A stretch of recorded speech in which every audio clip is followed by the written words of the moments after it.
Now we can look at the other half of that figure and we can discuss oogenesis.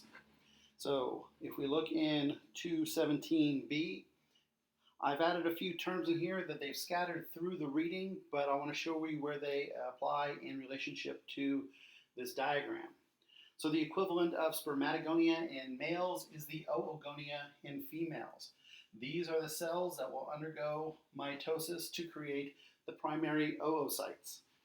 So remember, in Latin we pronounce every vowel, so it's not oogenesis, you pronounce both O's, so it's oogenesis, oogonia, oocytes. So oogonia are the diploid cells undergoing mitosis to create diploid primary oocytes. These are the cells that then undergo meiosis 1 to produce secondary oocytes.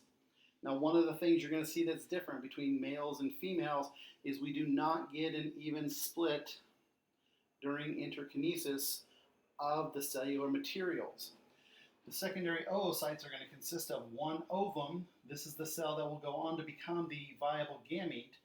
The other division is called a polar body. And as you can see, there's almost nothing in that polar body.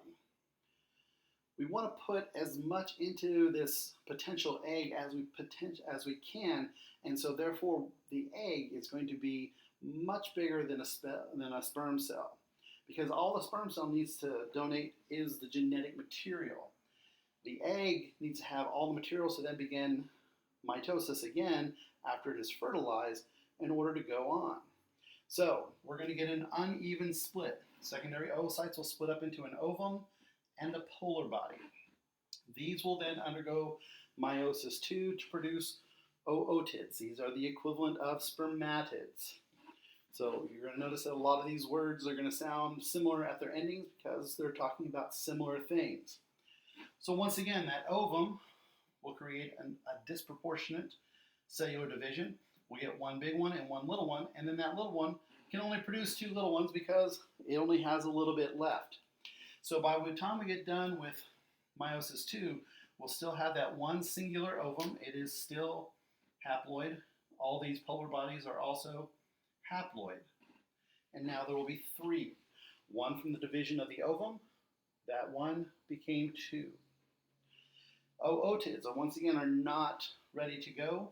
They also have to mature just like spermatids, and eventually that ovum will become a singular egg. And a lot of times what happens to those polar bodies is they end up just getting reabsorbed by the egg. That way we put as much nutrition into that egg as we possibly can because it is what is going to be needed to create the next cells. So our egg can then meet a sperm. When they do, they join by fertilization. And after that, they can begin to undergo mitosis to once again create an adult organism. So those are the basics of gamete formation.